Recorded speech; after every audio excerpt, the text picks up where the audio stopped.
जय भवानी, जय शिवाजी, जय जय जय जय जय भवानी, जय जय जय जय जय शिवाजी, धर्मवीर छत्रपती संभाजी महाराज जय, राजमाता जिजाऊ साहेबांचा काय सांगाल बुवा, शिवजयंतीनिमित्त काय काय कार्यक्रमाचं आयोजन करण्यात आलेलं आहे? सर्वप्रथम मी आपल्या सर्वांना अखंड महाराष्ट्राचं दैवत छत्रपती शिवाजी महाराज यांच्या जयंतीनिमित्त आपल्या सर्वांना शुभेच्छा देतो. आज महाराजांची 396वी जयंती आहे. यानिमित्त आम्ही प्रभागामध्ये एक सर्वे केला.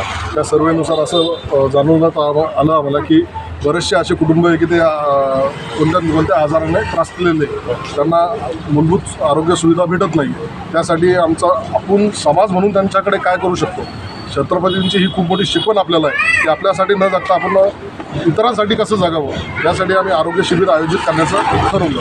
या आरोग्य शिबिरामध्ये आम्ही विविध तपासण्या ह्या पूर्णपणे मोफत ठेवलेल्या आहे. जसं की काही साखरेची तपासणी, डायबिटीजची तपासणी, थायरॉईडची तपासणी, BP, ECG, बऱ्याचशा अशा तपासण्या आहे की ज्या खूप महागड्या असतात, गोरगरिबांना पुरत नाही.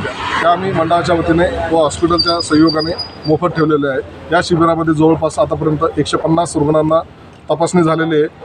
ॲडव्हान्स मेडिसिटी हॉस्पिटलचे संचालक डॉक्टर आनंद भुतकर हे स्वतः या शिबिराला होते. त्यानंतर डॉक्टर मनोज भुतकर जे मेंदूविकार तज्ज्ञ होते. त्यानंतर ऑप्थॉल्मॉलॉजिस्ट नेत्ररोग तज्ज्ञ ज्या होत्या अशा अनुजा मॅडम भुतकर ह्यासुद्धा या शिबिराला उपस्थित होते. या शिबिराला प्रभागामधल्या सर्व लोकांनी खूप चांगला प्रतिसाद दिला. परंतु हे सर्व करत असताना कुठेतरी समाज बांधिलकी जपली पाहिजे, यासाठी कित्येक जणांसाठी खर्च करण्यासाठी त्यांची आर्थिक स्थिती ही खूप कमकुवत आहे. त्यासाठी या योजनेमध्ये जितके काही रुग्ण तपासले गेलेले त्यांची शस्त्रक्रिया ते त्यांना डिस्चार्जपर्यंत होणारा सर्व खर्च हा पूर्णपणे मोफत होईल, यासाठी आम्ही कटिबद्ध आहोत. आणि हॉस्पिटलचे सर्व संचालन टीमसुद्धा आम्हाला यासाठी मार्गदर्शन करते व त्यांच्या सहयोगाने आम्ही हे आजचं शिबिर आयोजित केलेलं आहे. किती नागरिकांनी सहभाग नोंदवला?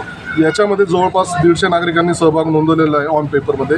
आणि त्यामधले 40 ते 45 रुग्ण हे ऑपरेशनसाठी पात्र आहे. त्यांना ऑपरेशन करावंच लागेल ही त्यांची स्थिती. परंतु सध्याच्या घडीला काही तपासण्यांमुळे, काही आर्थिक स्थितीमुळे त्यांनी कुठल्याही प्रकारच्या हॉस्पिटलला दाखवलं नाही.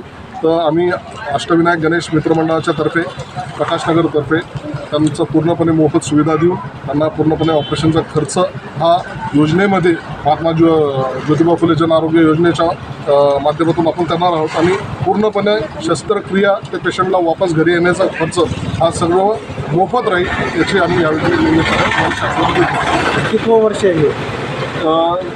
मागच्या वर्षी आमच्या प्रभागामध्ये स्वर्गीय राजू पोलरे यांचे निधन झाल्यामुळे आम्ही मागच्या वर्षी खंड पडला होता. परंतु आम्ही लगातार हे जवळपास 8वं वर्ष आहे शिवजयंती साजरी करण्याचं. काय काय सामाजिक उपक्रम राबवले? आता याच्यामधून आम्ही प्रभागामधले बऱ्याचशा लोकांना मोतीबिंदूचा त्रास आहे. तो मोतीबिंदूचा त्रासचं निवारण होण्यासाठी त्यांना ऑपरेशन हेच गरजेचं आहे. त्यांना कुठल्याही औषधं व गोळ्याने त्याच्यावर उपचार होणार नाही. तर त्या ऑपरेशनसाठी आम्ही येणाऱ्या पुढच्या काही काळामध्ये नक्कीच एक नवीन शिबिर ठेवून ते सुद्धा ऑपरेशनचा आम्ही संकल्प करणार आहोत. तुमचं काही प्रतिष्ठान वगैरे आहे?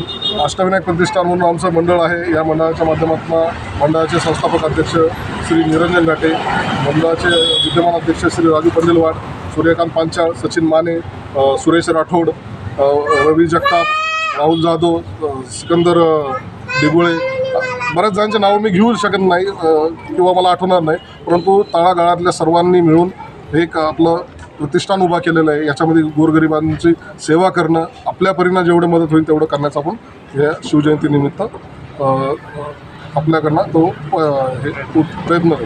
शिवजयंतीनिमित्त आज आरोग्य शिबिर घेतलं आहे, परंतु याच्या व्यतिरिक्त आणखी काही समाजोपयोगी कार्य केले जाते? याच्या व्यतिरिक्त आम्ही दाताजी भाले ब्लड बँकला आतापर्यंत मी व्यक्तिशः स्वतः थायलोसिमियाचे जे पेशंट असतात, थायलोसिमिया हा असा आजार आहे की त्या शरीरामध्ये त्या ज्यांना हा आजार झालेला आहे, त्यांच्या शरीरामध्ये रक्त बनत नाही, त्यांना दर 3 महिन्याला स्वतःचं रक्त चेंज करतात. पण मी स्वतः 24 वेळा रक्तदान आतापर्यंत दत्ताजी वाले ब्लड बँकला केलेलं आहे आणि मंडळातले सर्व पदाधिकारी सदस्य मंडळी हे वर्षातून किमान 2 तरी रक्तदान करतात. हे आमचं सामाजिक योगदान आहे. त्यानंतर बागवान बाबा अनाथ आश्रममध्ये आम्ही आमच्या परीनं जितके होईल तेवढे आम्ही नेहमी मदत करत राहतो. ज्यावेळेस संस्थेशी संपर्क केला तर तिथले जे काही असे घटक आहे की त्यांना कुठल्याही प्रकारचा आर्थिक स्रोत नाही, तर त्यांना आम्ही आमच्या मंडळाच्या वतीनं जेवढी होईल तेवढी आम्ही मदत करतो. काय आव्हान करताना मी सर्व नागरिकांना हेच विनंती करतो की रयतेचे राजे छत्रपती शिवाजी महाराज यांनी ज्याप्रमाणे हिंदवी स्वराज्याची स्थापना करून एक रयतेचं राज्य केलं, तसंच आपण सर्व मिळून एकत्र मिळून एकमेकाच्या सुखादुखात सहभागी होऊन प्रत्येक गोष्टीला मदत करण्यासाठी आपण तत्पर राहू ही सर्वांना मी विनंती करेन. आपलं नाव? सुनील गोरे, अष्टविनायक प्रतिष्ठान कार्याध्यक्ष.